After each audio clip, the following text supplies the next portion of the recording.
Hey everyone! Tonight we're starting in the shadow of a castle wall, where torches flicker and your boots crunch on straw. You're not a knight, you're not a hero. You're just a guy clutching a stolen sword and trying not to sneeze. Because tonight, someone's gonna die, and it probably won't be you. So before you get too comfortable, please take a moment to like the video and subscribe, but only if you really like what I'm doing here. And let me know in the comments where you're watching from and what time it is. I'd love to see who joins our little late-night history group from around the world. Now, turn down the lights, maybe turn on a fan to some soft background music, and let's get started tonight. No one in medieval Europe ever said, "You know what I want to be when I grow up? A paid assassin who hides in barrels and prays his target doesn't sleep in his armor?" It's not a dream job. It's the job you get when every door is slammed shut, usually on your finger. You don't become an assassin because you're mysterious or cool. You become one because you're expendable, a peasant who can't pay his taxes, a disgraced soldier who attacks the wrong general, a thief notorious for keeping quiet. Society doesn't hire you, it rejects you. And in the ensuing silence, someone whispers a name and slides a coin purse across the table. That's how it all begins. And that name, well, it wasn't easy. You weren't hired to take out Greg, the drunken candlemaker. You're tasked with killing a baron, a bishop, maybe even a royal cousin with a moat, a food taster, and a bodyguard named Ulrich who raises cows for fun. But you don't turn it down, because you have no future, no family, and no one will remember you. So you take the job, pack up your rusty sword, and disappear into the darkness. That's the beginning. It's not glamorous, it's not cinematic.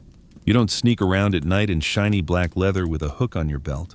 You stumble around in old boots, draped in a goat-scented cloak, and mumble your fake name over and over so you don't forget.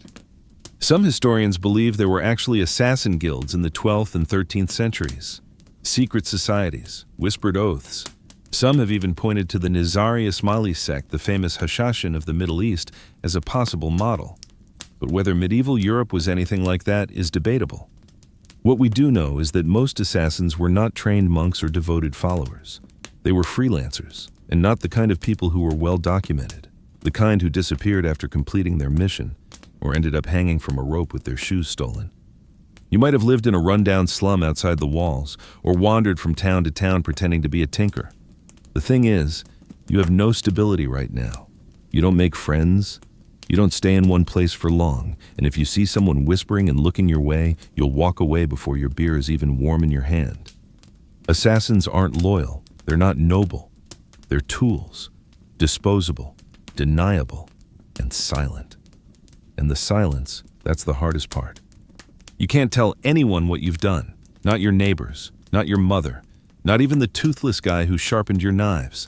Because as soon as someone knows, someone will tell, and once someone tells, you're out. Some say there are many ways to advance in the profession, to be known, respected, even feared, but respected by whom? Your victims. The people who hired you made sure your name would be forgotten once the job was done. You were forgotten. You were erased. And yet you had to keep going. Because what else was there? No one would hire a retired assassin to teach swordplay to children. You either kept working, or you disappeared into the woods and hoped the wolves liked your food. So you took another job, and another, always whispering, always running. You didn't live in this world. You moved around it like the wind blowing through a ruined chapel, unnoticed, unwelcome, and very, very dangerous. But not for the reasons people think. It wasn't the dagger that made you dangerous. It was your emptiness. You had nothing left to lose. No land, no title, no warm fire waiting at home. Just the name of a target, the weight of a coin purse, and the sound of your own footsteps in the night. That's how it all started. And no matter what you've seen in the movies, there's nothing romantic about it. It's damp, cold, lonely, and smells like mold. But hey, at least you have a steady job, as long as no one knows your name. You don't train for this. There are no montage movies, no ancient scrolls, no wise old men slapping your wrists with wooden spoons when you breathe too loudly. No one teaches you how to kill. You just learn mostly by not dying on your first few attempts. But your training grounds are roofs that collapse beneath your feet, alleys that reek of rotting flesh, and moss-covered walls that reveal your grip at the worst possible moment. You're not stealthy. You're desperate. Your knees crack when you crouch. You sneeze at least once at a crucial moment, and that alone would have nearly ended your career and your life. There's no boot camp, no introductory class called Stab to Succeed. The only test is whether you survive to see the sunrise. Your first job was probably a mess. You walk into the wrong door, startle the chef, trip over a chamber pot, and stab someone in the leg instead of the neck. Of course you run. You always run. That's 90% of the job. The stabbing is just the loud punctuation. The rest is silence, sweat, and knees that don't creak at the right time. If you're lucky and luck is everything, you'll survive long enough to learn a few tricks. Someone in the Thieves Guild will show you how to pick a lock. An old mercenary will teach you how to walk without clanging your armor. Spoiler, don't wear armor. You might even find another assassin, long enough to swap horror stories and share a few tricks. But that's rare. This isn't a profession for the public. It's for the quiet escape. Historians still debate whether medieval assassins were trained in weapons. Some people think veterans have an advantage, especially with daggers or short knives. Others think most are untrained thugs, well-aimed, and unconcerned with personal safety. The truth probably lies somewhere in between a mix of instinct, poorly memorized military drills, and lessons learned from watching others fail. You know what makes a good assassin? Bad decisions. You made so many mistakes as a young man that you accidentally became a professional assassin. You learned that squeaky boots meant death, that dogs hated the smell of boiled nettles, that castle guards were most distracted right after dinner but before the gambling began. You tried poison once. It was foxglove, crushed and mixed into a stew. You guessed the dosage because of course you guessed. There was no manual. The noblewoman did not die. However, she did vomit on her royal embroidery, and that made the tailor suspicious enough to call the guards. You narrowly escaped with your dignity and a loaf of bread stuffed into your shirt. Another time, you tried strangulation. The theory seemed simple enough: loop, pull, silence. But no one told you how heavy it was when you fell backwards. You both crashed through an ornamental screen and landed in a pile of clothes. He screamed. You screamed. Someone sneezed. You ran. But every mistake was a lesson. You learned that nobles like to change bedrooms at the last minute, that food tasters are not always thorough, that sometimes the best weapons are a lie and a convincing limp. And slowly, you get better. You learn to spot trapdoors and false walls. You recognize where doubles usually stand. You even begin to recognize the look on a badly bribed guard's face, the guilty look, the hypervigilance, the hand hovering a little too long near the hilt of a sword. These aren't inborn skills. They're honed by bruises, cuts, and the time you spent 6 hours stuck upside down in a chimney. Your weapon of choice, whatever works, a dagger, sure, but also a broken chair leg, a candle, a particularly sharp loaf of bread. You've used a curtain rod. It works, just barely. You don't carry a full arsenal, you carry improvisation. And forget about smoke bombs. They're nothing. What you have are flour sacks, rubble, and the ability to yell fire in a voice that is barely panicked. It gives you 10 seconds. You only need 8. There are moments when you feel like you've got it, when your footsteps are silent, your disguise is convincing, and the shadows are tilting toward you. The moment right before you strike, when time slows down and your breathing evens out, that's when you almost believe you were born to do this. And then someone coughs behind you, or a rat scurries past your feet, or your target rolls over and looks you straight in the eye with sleepy eyes and says, "Do I know you?" That's when you remember you're not a trained assassin. You're a survivor of your own stupidity. But you're still learning. You're starting to recognize the scent of fear on others and on yourself. You've learned which floors are creaky, which windows are unlocked, which doors open inward. You've accepted that luck is more important than skill, and that paranoia is your only real friend. No one has given you a badge or a promotion, no title of master assassin, just the quiet knowledge that you've lived longer than most, that you've climbed more walls, threaded more crowds, and seen the inside of more guard posts than any sane person should. You've also developed some endearing personality traits. You never sit with your back to a door.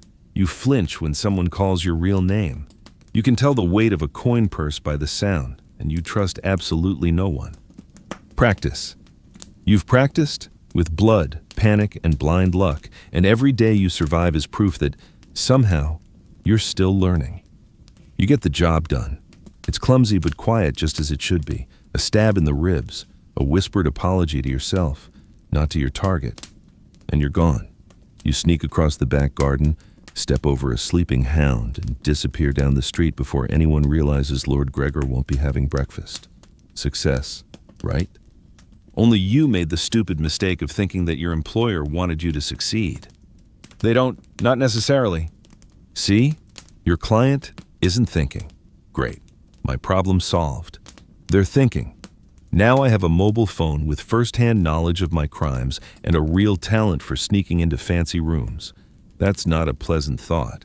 That's a menace in the shoes. So you arrive at the agreed-upon meeting place, a shabby pharmacy with a broken door and the faint smell of pickled eel. You wait and wait. The clerk shrugs when you ask about your contact. Must have left town, he says, not making eye contact. Sudden, urgent. Of course he has. You look around. Has that beggar looked at you too long? Has the peddler really cared about your face? You don't know, and you don't have time to find out, because the golden rule of assassination isn't keep quiet, it's trust no one, especially not the one who paid you. Historians still debate how common betrayal was in medieval contract killings. Some accounts claim that the client was satisfied and left the assassin alone if he lived far enough away. Others describe the assassin being chased down by his employer almost immediately. Of course, there's no evidence left from the assassin's perspective. They don't leave a record, they leave a stain. Your best case scenario, you get paid in full without getting stabbed. Worst case scenario, your client double booked. They hire another assassin to finish you off as soon as you leave the scene. Cleaner that way, no follow-up. Nothing to lose, just you, face down in a drain pipe with your last coin still clutched in your hand. You learn quickly, always ask for money up front and never trust it to come. In fact, you become a master at spotting fraudulent transactions. If the coin purse is too light, it's bait. If the client doesn't look you in the eye, they're lying. And if the job sounds too easy, it's a trap. Like the time you were tasked with taking down a traveling merchant with dangerous ideas. It turns out the merchant was just a decoy in a sting operation. You barely escaped the guards, and only because one of them stopped to tie his shoelace. Even if the job is real, the pay is humiliating. You risk your life, crawl through the sewers, spend 3 days hiding in a hayloft with lice and remorse. And for what? A handful of dirty coins and a nod from a man who calls you friend of the dark. That's not a reward, it's an insult and a tip jar. You've asked for more, just once. The noble who hired you smiles too brightly. Of course, he says, patting you on the shoulder. Let me get it from the safe. You never see him again. 3 days later, however, you find yourself carved in chalk on the wall of the tavern. It says, sought for inquiry, and shows your nose comically large. The lesson has been learned. There are always whispers of failed contracts. Assassins are lured into secret rooms, stabbed in the back by their servants, or poisoned with wine to celebrate their success. One particularly amusing story tells of an assassin who completed a mission perfectly, only to discover that his master had paid a bard to immortalize the feat in song with his real name in the chorus. He didn't live long enough to complain. So, you stop trusting your clients. You start asking questions. You memorize escape routes, scan rooftops for crossbowmen, and carry poison in case the wine is sweetened. And yet somehow, despite all this, you keep taking jobs. Why? Because what else do you have? You can't open a bakery after this. Your resume is full of silent killer, window sliding, and fake name master. No one hires those people except people who want you gone. And you're gone. But not completely. You've stuck around long enough to notice the change in tone, the nervousness in your clients' voices, the way they suddenly call you friend too often, or even never. That's when you know they're going to disappear, and they want you to do the same. Sometimes they leave town, sometimes they die mysteriously, and sometimes they come to you first. That's why you start changing your plans. You don't meet where they say you will. You pick the places high ground, near water, multiple exits. You always arrive early. You always leave first. You never eat or drink anything offered. And if they ask too many questions, you walk away. Or if you're feeling particularly cautious, you don't let them walk away at all. That's another dark truth about being a medieval assassin eventually. You start actively cleaning up after yourself. It's the only way to survive. Because in this profession, trust isn't a luxury, it's a burden. You remember one client, a merchant with shifty eyes and a thick East Coast accent. He paid well, but then you caught him asking for your name.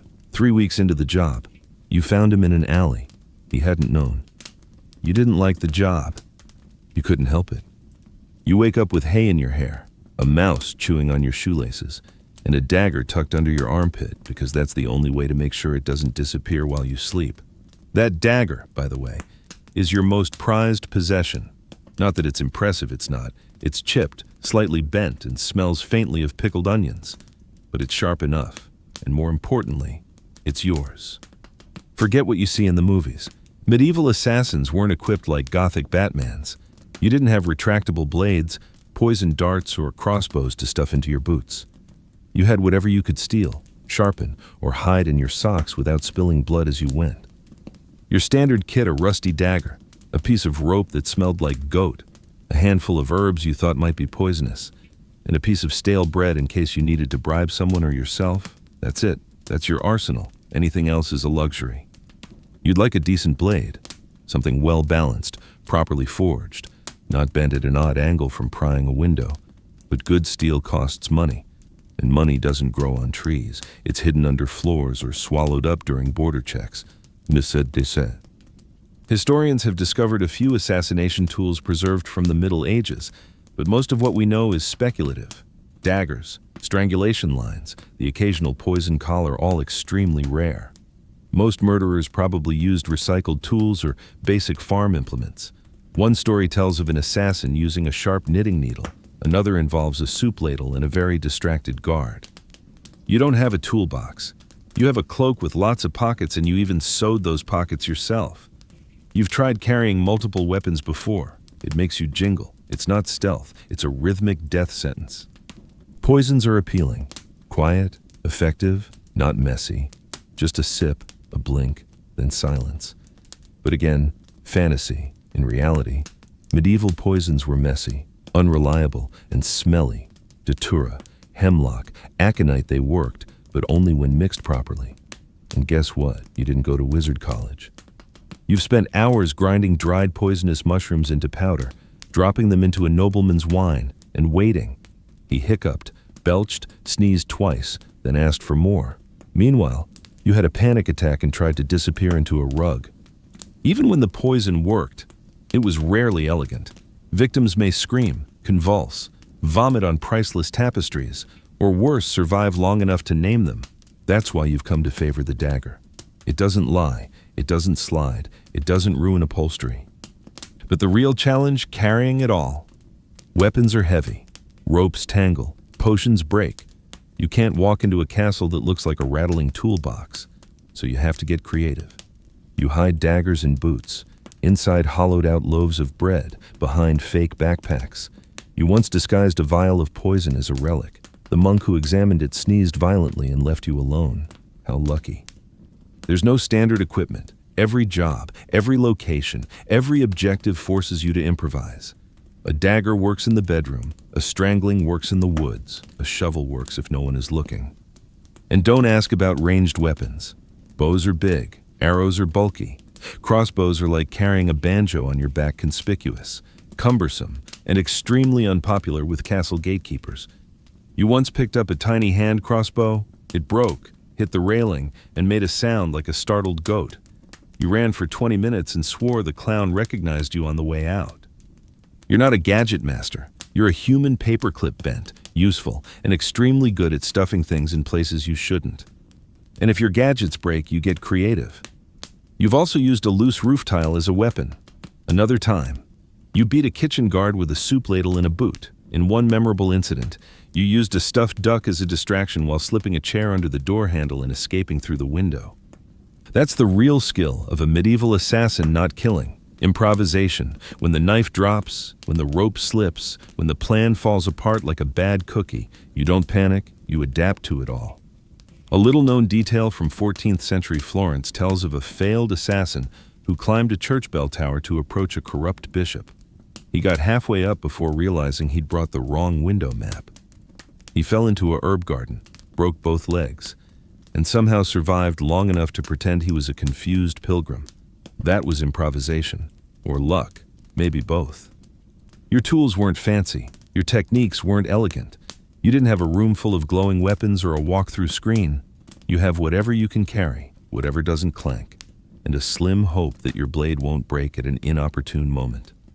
Which, to be honest, probably will. So you carry extra when you can. You wrap the handles in cloth so they don't squeak. You memorize which shoes squeak less. You whisper the names of herbs to yourself in the dark like a prayer before bed. Because in your world, tools are more than just tools. They're your entire retirement plan. You don't get there easily. There's no gently remove that noisy merchant with bad breath. No one pays for petty annoyances.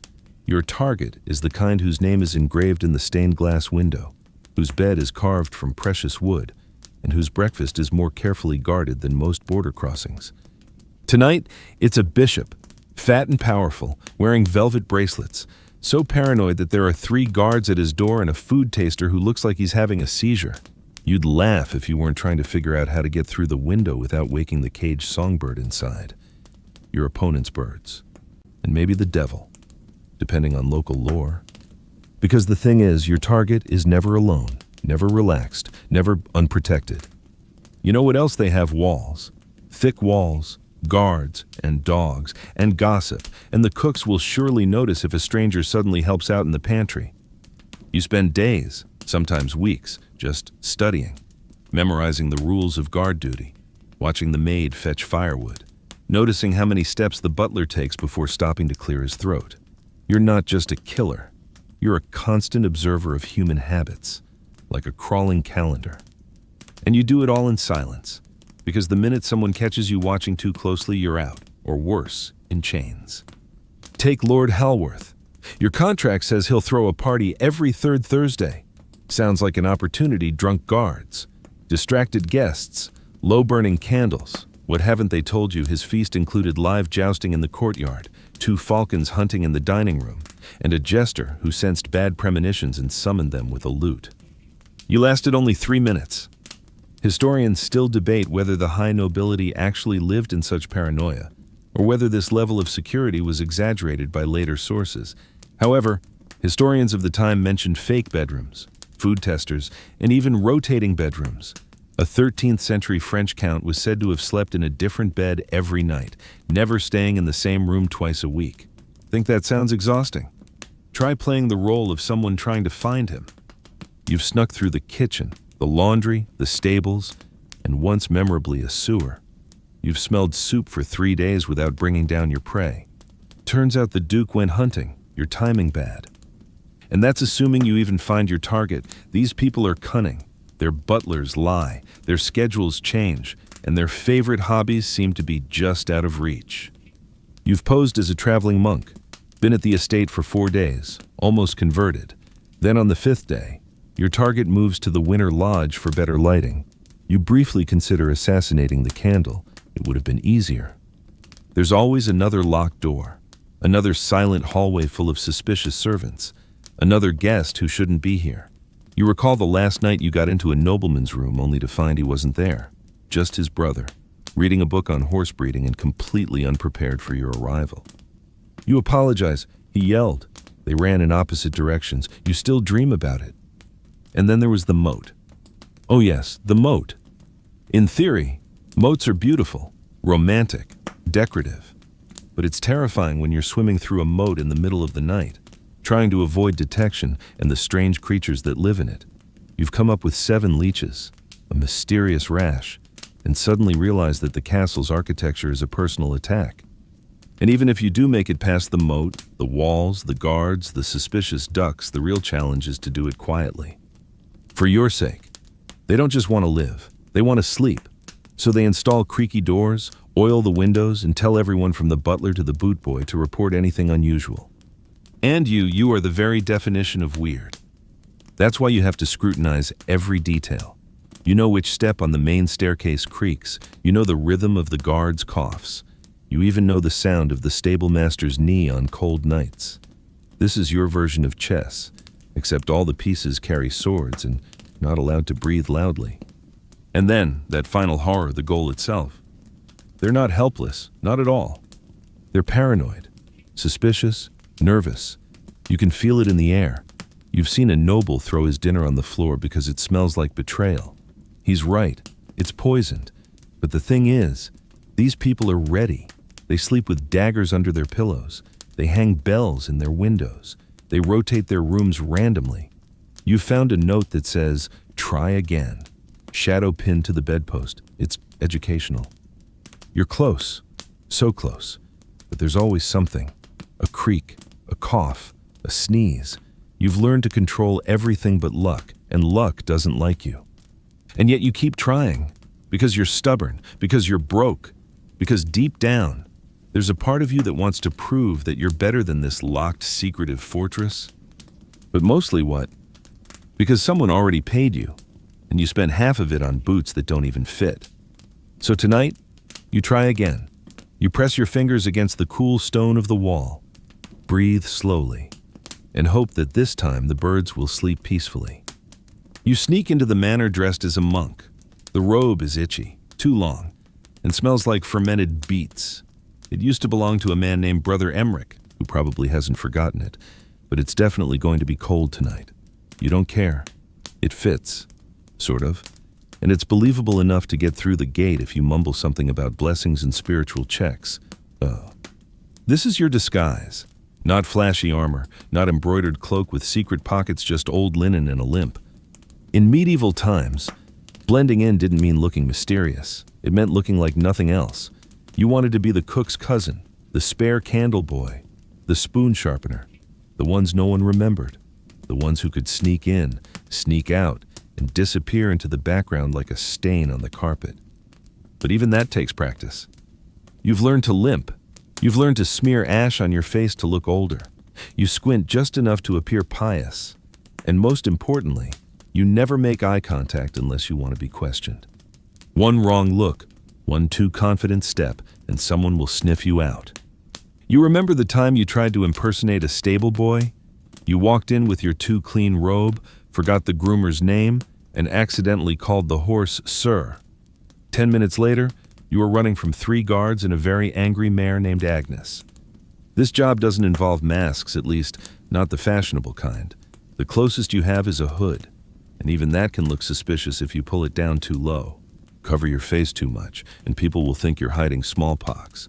Show too much, and someone might recognize you from the Dover incident. So you wear rags. The cloak doesn't fit. The sandals have only one strap. You once wore a full camouflage outfit made of burnt burlap and old prayer beads. A beggar gave you a coin. Historians rarely talk about the role of disguise in medieval espionage, but there are fleeting references in court records, unknown wandering pilgrims later accused of sabotage, healers caught with bloodied aprons, even actors arrested near barracks. It's not always about looking good. It's about looking real. And in a world without images, credibility is everything. You don't just change your clothes. You change your walk. You speak with an accent you barely understand. You learn a little Latin, enough to mumble something like Sanctus Belliacium when asked why you're near the kitchen. And even then, you're always nervous. Because the servants notice everything. The cooks remember faces. The stable boys ask questions. It's a great myth people think the nobility is dangerous, but it's the chambermaids who see everything. They know who's theirs, who's new, who can't find the chamber pot. You once hid in the linen closet for an evening because you forgot which hallway the steward said was off limits. When you crept out, the sun was up and your legs were numb. You weren't done, but the closet smelled of lavender, so that was a big deal. Then there were the religious disguises. You'd been a monk, a wandering herbalist, a silent bell ringer. You once swore a vow of silence just to avoid answering the gatekeeper's question about your strange shoes. He let you through. But now you're terrified someone will ask you for a blessing. And let's talk about hair.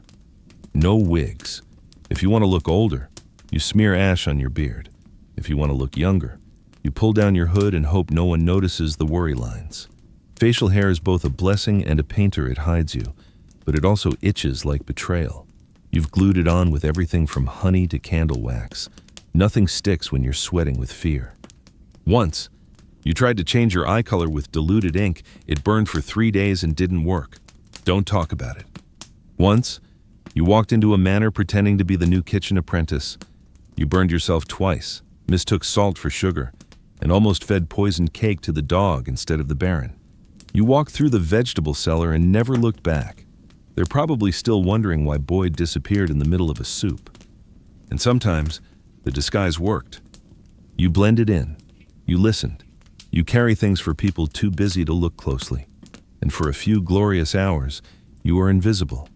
Just another thread in the well-worn tapestry of medieval life. That's when you strike.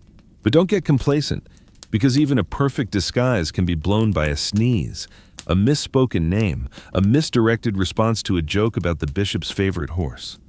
And when it happens, there's no warning, just screaming, swords, and someone shouting, "That's not Brother Tobias." You've learned there's always a way out. A barrel to hide in, a ladder you've moved before, a window you know doesn't have a latch, and if you can't run, you lie, convincingly, passionately. You once claimed to be the nobleman's long-lost cousin. That bought you 2 minutes. Then came the pitchforks. The truth is, your disguise doesn't protect you. It postpones your death. You wear it like an armor of shadows and lies. It creaks, it stinks, it tears, but for the briefest of moments, it lets you move easily, and sometimes that's all you need. So you pull your cloak tighter, nod politely at the doorman, step into the hallway, and pray that no one remembers that Brother Emmerich is left-handed. You sleep in a barn. That's the first thing people get wrong. They picture assassins sleeping on silk pillows in hidden alcoves, maybe next to a secret stash of magic knives and sentimental trinkets from old jobs. No, you sleep in hay, next to chickens, sometimes on chickens, and if you're lucky, no one steals your shoes when you snore. Because you're always alone. No team waiting in the shadows to catch you if you fall. No witty crossbow companion, no old alchemist whispering, "Hey, drink this if you're poisoned." Just you, and maybe a knife you find in the wall. You have no friends. You meet people. Sure, you smile. You lie. You eat and laugh sometimes. But you always watch, because any one of them might recognize your face, mention it to someone else, or accidentally hug you tight enough to notice the dagger in your sleeve. And then the whole village goes up in flames. You had a friend, a woodcarver, laughed at your jokes, made you soup, taught you how to use a spoon instead of just slurping it like a wild animal. You stayed in her town for 2 weeks. On the 15th day, a drunken janitor at the tavern told of seeing a stranger who was quick and nimble. You disappeared that night, didn't say goodbye, left the spoon behind. Assassins don't have companions. They have tentative alliances, tenuous truces, and conversations that always end with someone disappearing. You keep your stories short, your tone vague, and your eyes always on the exit. Even other criminals avoid you. Thieves may joke with each other. Smugglers share maps. But you're the reason the room is quiet. You're the guy who doesn't flinch when someone says murder. The one who sleeps with his back to the wall and his eyes say, "I buried people for nothing." You've tried opening up once or twice, telling someone the truth in a whisper just to see how it feels. One person backed away like you were made of leprosy and guilt. Another tried to blackmail you. Since then, your truth has lived in scars. You have one under your ribs from a botched job, one on your wrist from falling out a window, and a small cut on your lip from smiling at the wrong time during a lie. Each scar is a memory, a lesson, and a reason why you don't talk much anymore. Historians often focus on notorious loners, outlaws, traitorous knights, disgraced nobles wandering around with vendettas. But assassins, they were lonely by nature. There are few records of their lives other than the killings. And that silence speaks volumes. You weren't just forgotten. You were forced to be forgotten. You didn't write letters. You didn't keep mementos. You certainly didn't keep a diary, though you did try to scribble on a bone once. It was chewed up by a dog. How fitting. You move around. Never sleep in the same place twice. Never use the same name twice. You've been Jorik, Tomas, even Brother Cedric, Mr. Tom, not Tom, the mute, and once the man who smells like wet stone. And when people get too close, you leave, quietly, without goodbyes, without explanations, because caring about someone makes you vulnerable, makes you slower, less alert, more likely to think about them when you should be watching the guard cross the archway. Sometimes you still dream, not about the past. The past is full of mistakes. You dream of sitting in a safe place. You dream of someone knowing your real name. You dream of using a different kind of knife, maybe for cooking, not killing. But when you wake up, your dreams are gone. There's no room for sentiment, especially when someone might be after you for a job you did last year in another city under a different name. You can't afford the future, so you live only in the present, and even that time is borrowed. You tell yourself that's freedom. No strings attached. No strings attached. Just you, your wits, and the road. But you know better. It's survival. And it hurts. You start to hear things that aren't there. Footsteps that disappear. Whispers you can't find. You start to doubt the stable boy, the cook, the wind, your own reflection. You start to wonder if you've ever been unwatched. One night, you wake up clutching your dagger so tightly that you can't let go for an hour. Another night, you spend 3 hours trying to remember your real name, but you can't. You begin to fade away from yourself. Because to survive, you've erased so much, attachments, memories, emotions, that there's almost nothing left. Just a shadow, moving. Just a name that changes with the moonlight.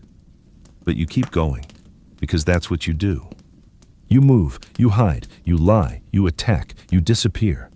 You watch the world from the rooftops and wonder if anyone down there is jealous of you. Surely not. You keep your head low, your steps light, and your grip on your sword tightens. And in the silence you create, you convince yourself. This is who you were born to be, even if no one really knows you were ever here. Failure is not an option, it's a performance. When you screw up as an assassin, you don't get demoted. You don't write a tearful letter to your supervisor. You don't even get to run away and pretend it never happened. What you get is dragged through the mud by guards who think you're some kind of nefarious swamp creature, tied to a stake and turned into theater for the entire village. Medieval justice doesn't need subtlety, it needs performance. First, they strip you of everything, even your dignity, which was already pretty bad to begin with. Then they take you into the square, tie your hands with a rope older than you are, and bring out the local interrogation apparatus. One of them is nicknamed the Persuader. You don't want to meet the Persuader. The punishment depends on where you are, who you tried to kill, and how creative the judge is. Sometimes it's a rope and a high beam. Other times, it's a wheel, or fire, or something involving sharp metal in an excited crowd. You've seen another assassin fail. He was caught poisoning a bishop's wine. He wasn't even subtle. Poured the entire vial in front of a servant. Bold, stupid. The trial lasted 9 minutes. The execution lasted much longer. You remember that scream?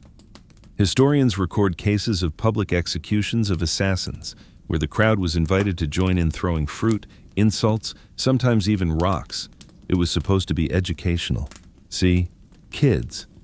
This is what happens when you try to stab Lord Halford in the armpit while he's praying. A poor soul is chained to a cart and paraded through town with a sign that reads, "Dragonic Failure." Maybe that's not the exact translation, but the gist is still there. Failure isn't just painful, it's humiliating. And you'll be remembered, but not in the way you want. You'll become a cautionary tale, a joke, maybe even a folk song, if the local bard is bored enough. And if he's not, don't worry, your screams and struggles will be great material for his next cabaret act. You almost failed. Everyone has. One time, your foot caught on a small rock while climbing up to the roof and you fell into the chicken coop. The noise scared every guard within 100 yards. You pretended to be dead. The chickens were no help. Another time, you froze. Just for a second, the enemy turned around. You weren't ready. He looked you straight in the eye and asked, "Do I know you?" You panicked. You said, "No, but I know you," and ran away. Not your best moment. Failure doesn't wait for drama. Sometimes it's subtle. You slipped on wet cobblestones. The dog barked at the wrong time. Or the asthmatic guard left early. Hundreds of little details, each ready to betray you.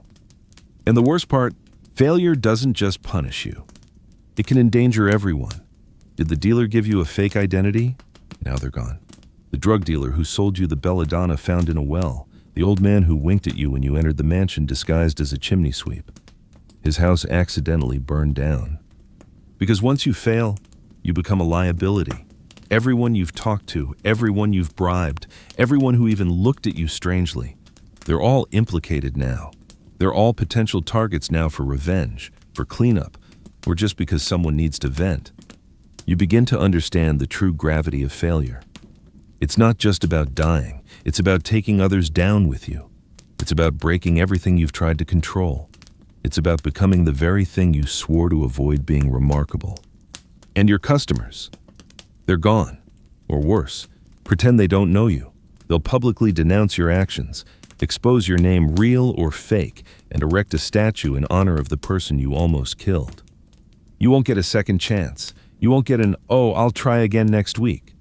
You'll see a rope, a crowd, and maybe a donkey in the background to make it all the more ridiculous. But what's your most haunting failure? Silent failure. When you've done your job, but it doesn't matter. You assassinate a dying noble, or a bishop whose replacement is worse, or a general who's 2 weeks away from retirement, and no one thanks you. No one notices. History forgets you like spilled ink. And yet you live with it. You remember every misstep, every creaky floorboard, every word you shouldn't have said. You start seeing your own face on wanted posters that don't exist. You flinch when someone mentions your name, even if they don't speak to you. Failure slowly eats away at you. If you're lucky, it ends the job. But most of the time, it leaves you crawling away, carrying shame like a knife to your gut. So you double-check every step. You memorize every hallway. You test every rope. You kiss the hilt of your sword like it's a saint. Because you've seen failure. And you know that failure comes in droves. The blade strikes the ground. A gentle nudge between the ribs like you've practiced with grain sacks and unlucky pigs. The nobleman lets out a long breath, his eyes blinking wildly once, twice, then fading like candlelight in the fog. You hold him until his knees buckle, lower him gently, and cover his mouth, not because you're afraid he'll scream, just out of habit. It's over. You feel nothing. No triumph, no excitement, just the suffocating silence that follows, as if the world were holding its breath. You briefly wonder if that counts as a prayer. And then, run! Because you're no longer an assassin. You're a burden. The mansion groans with distant sounds. Footsteps. Wind, your own heartbeat. Doesn't matter. You're halfway down the servant's stairs. Sword tucked under your belt, every muscle tense like a hunted animal. You had a plan. Of course you did. A neat escape through the pantry, into the stables, over the back wall. But plans don't survive reality or unexpected visitors. Like the cook's niece, who's chosen to visit tonight. Or the janitor who's decided to skip his break. Or the clown who on your knife has never been registered and is now chasing you with a frying pan. You improvise quickly, flexibly. You leap over a low table, scatter a pile of turnips, and duck through the laundry room, slamming the door shut long enough to pull your cloak over your head. You walk, not run, through the hallway, muttering about dirty sheets in a low voice and praying no one notices the blood on your shoes. You pass quietly by 2 guards. One stares at you for too long. You can't breathe until you're in the stables, stealing a horse that smells like it's been fed more wine than hay. You run out of the manor with the cold wind in your face, the smell of sweat in your nose, and a name shouted somewhere behind you. Of course, it's not your real name, but you're still startled. Welcome to the aftermath of success. You think this is the easy part after all. The hard part is over, right? Mission accomplished. The target is dead. You're alive. But that's the important part. Assassination isn't about killing. It's about surviving what happens next. You ride through the night until your thighs burn and the horse starts to wobble. You leave it by the river, wipe the reins, and walk the last 3 miles into a fishing village where no one speaks your language and everyone stares at your too quick smile. You buy bread with a coin you saved. You sleep in a shack with a hole in the roof and spiders the size of your hand. You don't complain. You never complain because you know what's coming next. Your name, whatever your name for this job is being passed around like a ghost story. The noble family is angry. The guards are offended. The servants are terrified. There's a bounty, a sketch. Someone has described your walk, your voice, your scent. You hope they're wrong. Next will be the posters, maybe chalk on the tavern walls. maybe a peddler preaching to bored villagers, but it will spread, because nothing spreads faster than a rumor unless a real murder. You've seen it before. A man once painted a portrait of you so beautifully you thought it looked familiar. You bought him a drink, then disappeared the next day.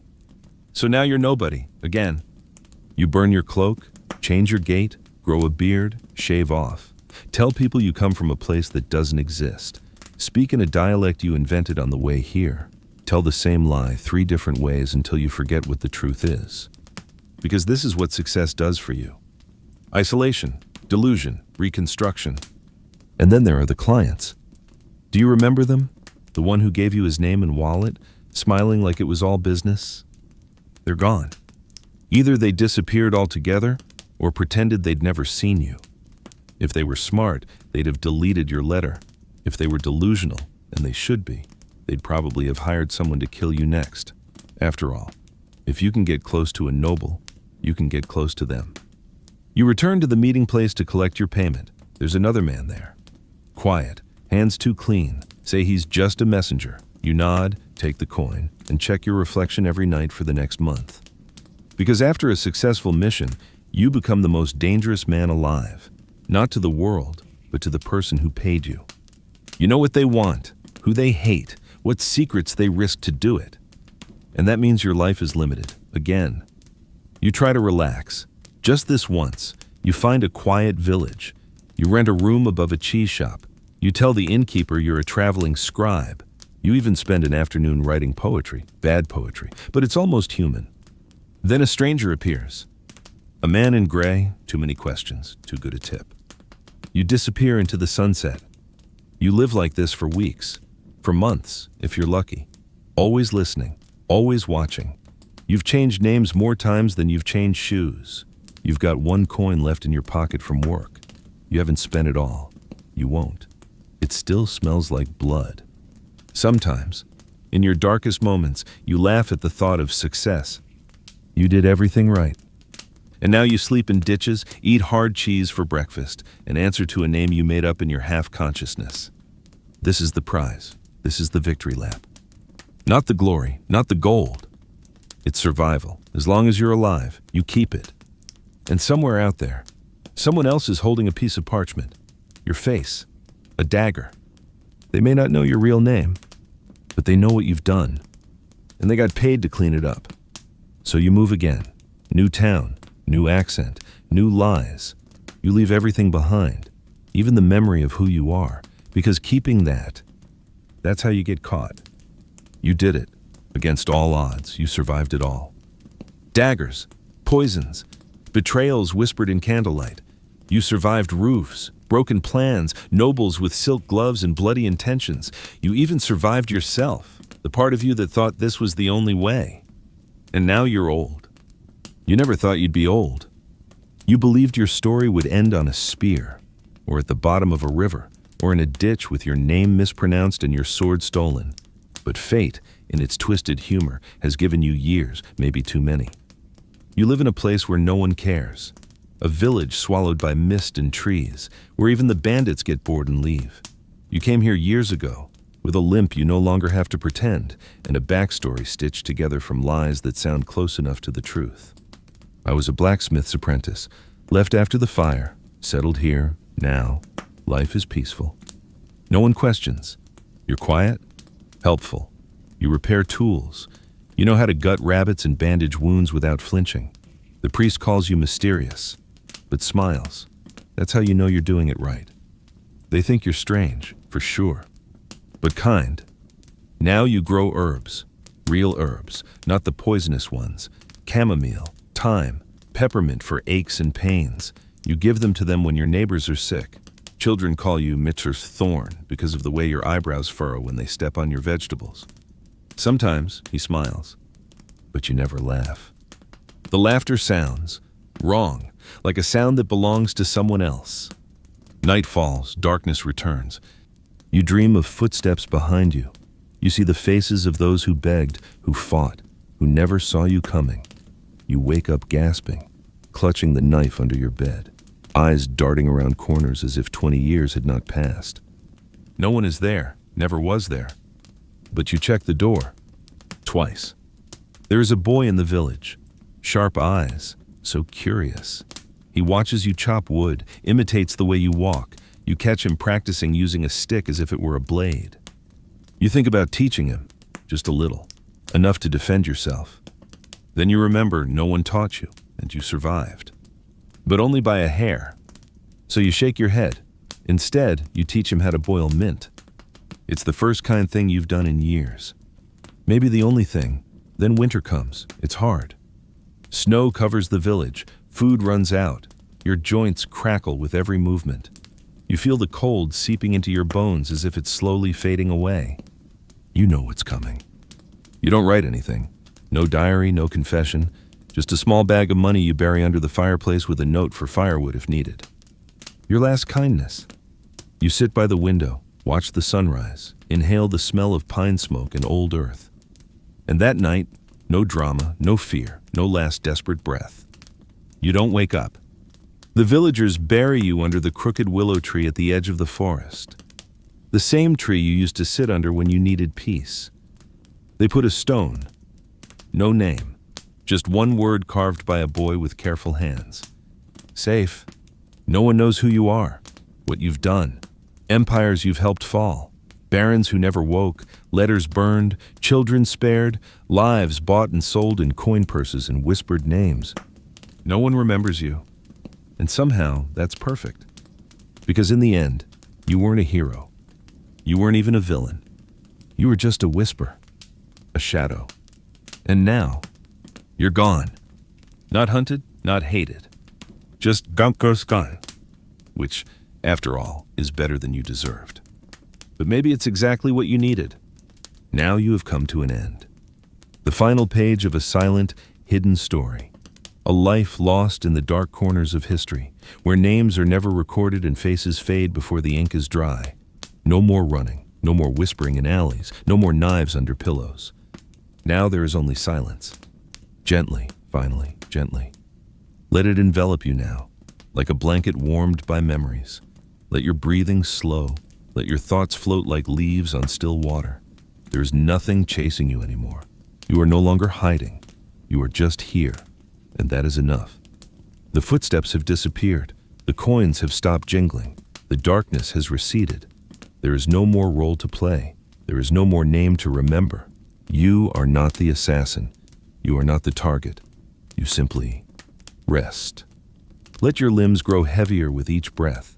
Sink deeper into your pillow like moss clinging to the roots of an old forest. Feel your heartbeat slow, your muscles relax, your mind wander. Now, a gentle breeze, cool and steady, filters through a window you don't remember opening. It carries the scent of pine, of earth, of night rain on stone. No voices, no alarms, just a quiet rhythm. This is the safest place in the story. And you are allowed to stay here. No one is looking for you. No one needs you to be anything. So let go. Let your story fade. Let the darkness embrace you, not as a threat, but as a comfort. You have reached the edge of the road. Close your eyes. Rest. Sleep. Soft and forgotten. The way shadows like you are meant to be. You did it. Against all odds, you survived it all. Daggers, poisons, betrayals whispered in candlelight. You survived roofs, broken plans, nobles with silk gloves and bloody intentions. You even survived yourself, the part of you that thought this was the only way. And now you're old. You never thought you'd be old. You believed your story would end on a spear, or at the bottom of a river, or in a ditch with your name mispronounced and your sword stolen. But fate, in its twisted humor, has given you years, maybe too many. You live in a place where no one cares. A village swallowed by mist and trees, where even the bandits get bored and leave. You came here years ago, with a limp you no longer have to pretend, and a backstory stitched together from lies that sound close enough to the truth. I was a blacksmith's apprentice, left after the fire, settled here, now. Life is peaceful. No one questions. You're quiet, helpful. You repair tools. You know how to gut rabbits and bandage wounds without flinching. The priest calls you mysterious, but smiles. That's how you know you're doing it right. They think you're strange, for sure, but kind. Now you grow herbs, Real herbs, not the poisonous ones. Chamomile, thyme, peppermint for aches and pains. You give them to them when your neighbors are sick. Children call you Mr. Thorn because of the way your eyebrows furrow when they step on your vegetables. Sometimes he smiles, but you never laugh. The laughter sounds wrong, like a sound that belongs to someone else. Night falls, darkness returns. You dream of footsteps behind you. You see the faces of those who begged, who fought, who never saw you coming. You wake up gasping, clutching the knife under your bed, eyes darting around corners as if 20 years had not passed. No one is there, never was there. But you check the door. Twice. There is a boy in the village. Sharp eyes, so curious. He watches you chop wood, imitates the way you walk. You catch him practicing using a stick as if it were a blade.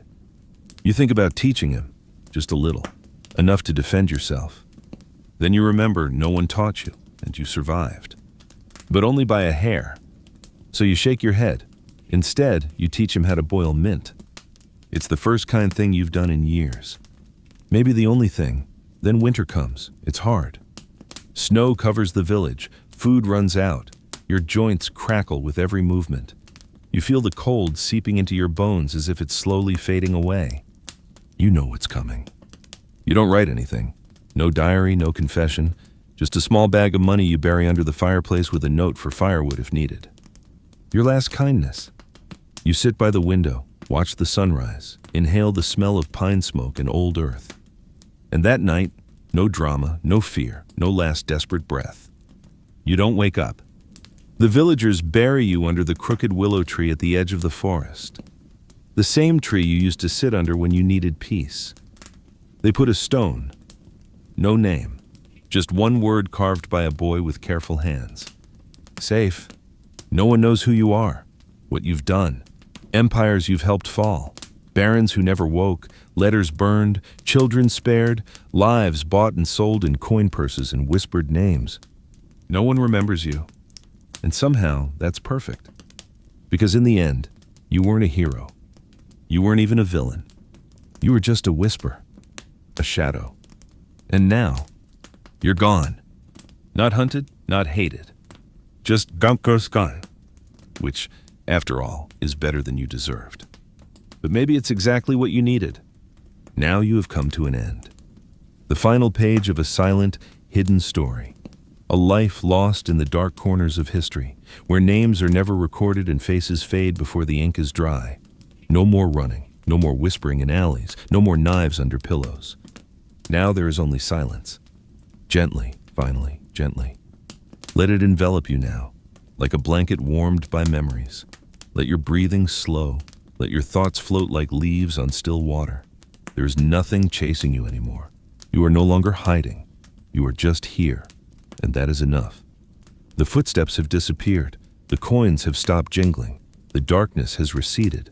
There is no more role to play. There is no more name to remember. You are not the assassin. You are not the target. You simply rest. Let your limbs grow heavier with each breath. Sink deeper into your pillow like moss clinging to the roots of an old forest. Feel your heartbeat slow, your muscles relax, your mind wander. Now, a gentle breeze, cool and steady, filters through a window you don't remember opening. It carries the scent of pine, of earth, of night rain on stone. No voices, no alarms, just a quiet rhythm. This is the safest place in the story. And you are allowed to stay here. No one is looking for you. No one needs you to be anything. So let go. Let your story fade. Let the darkness embrace you, not as a threat, but as a comfort. You have reached the edge of the road. Close your eyes. Rest. Sleep. Soft and forgotten. The way shadows like you are meant to be. You did it. Against all odds, you survived it all. Daggers, poisons, betrayals whispered in candlelight. You survived roofs, broken plans, nobles with silk gloves and bloody intentions. You even survived yourself, the part of you that thought this was the only way. And now you're old. You never thought you'd be old. You believed your story would end on a spear, or at the bottom of a river, or in a ditch with your name mispronounced and your sword stolen. But fate, in its twisted humor, has given you years, maybe too many. You live in a place where no one cares. A village swallowed by mist and trees, where even the bandits get bored and leave. You came here years ago, with a limp you no longer have to pretend, and a backstory stitched together from lies that sound close enough to the truth. I was a blacksmith's apprentice, left after the fire, settled here, now. Life is peaceful. No one questions. You're quiet, helpful. You repair tools. You know how to gut rabbits and bandage wounds without flinching. The priest calls you mysterious, but smiles. That's how you know you're doing it right. They think you're strange, for sure, but kind. Now you grow herbs, real herbs, not the poisonous ones. Chamomile, thyme, peppermint for aches and pains. You give them to them when your neighbors are sick. Children call you Mitter's thorn because of the way your eyebrows furrow when they step on your vegetables. Sometimes he smiles, but you never laugh. The laughter sounds wrong, like a sound that belongs to someone else. Night falls, darkness returns. You dream of footsteps behind you. You see the faces of those who begged, who fought, who never saw you coming. You wake up gasping, clutching the knife under your bed, eyes darting around corners as if 20 years had not passed. No one is there, never was there. But you check the door, twice. There is a boy in the village, sharp eyes, so curious. He watches you chop wood, imitates the way you walk. You catch him practicing using a stick as if it were a blade. You think about teaching him, just a little, enough to defend yourself. Then you remember no one taught you, and you survived. But only by a hair. So you shake your head. Instead, you teach him how to boil mint. It's the first kind thing you've done in years. Maybe the only thing.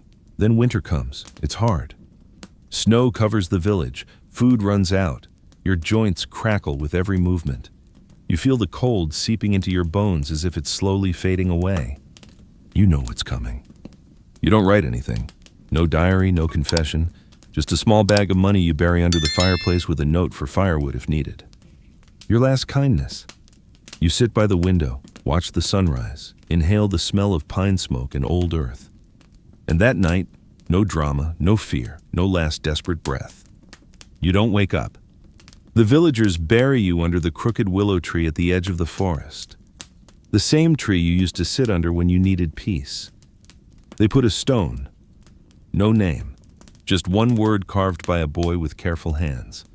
Safe. No one knows who you are, what you've done, empires you've helped fall, barons who never woke, letters burned, children spared, lives bought and sold in coin purses and whispered names. No one remembers you. And somehow, that's perfect. Because in the end, you weren't a hero. You weren't even a villain. You were just a whisper, a shadow. And now, you're gone. Not hunted, not hated. Just gone, which, after all, is better than you deserved. But maybe it's exactly what you needed. Now you have come to an end. The final page of a silent, hidden story. A life lost in the dark corners of history, where names are never recorded and faces fade before the ink is dry. No more running, no more whispering in alleys, no more knives under pillows. Now there is only silence. Gently, finally, gently. Let it envelop you now, like a blanket warmed by memories. Let your breathing slow. Let your thoughts float like leaves on still water. There is nothing chasing you anymore. You are no longer hiding. You are just here. And that is enough. The footsteps have disappeared. The coins have stopped jingling. The darkness has receded. There is no more role to play. There is no more name to remember. You are not the assassin. You are not the target. You simply rest.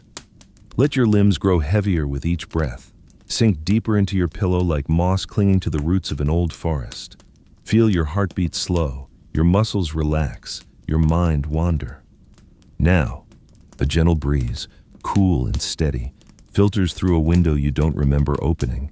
It carries the scent of pine, of earth, of night rain on stone. No voices, no alarms, just a quiet rhythm. This is the safest place in the story. And you're allowed to stay here. No one is looking for you. No one needs you to be anything. So let go. Let your story fade. Let the darkness embrace you, not as a threat, but as a comfort. You have reached the edge of the road. Close your eyes. Rest. Sleep. Soft and forgotten. The way shadows like you are meant to be.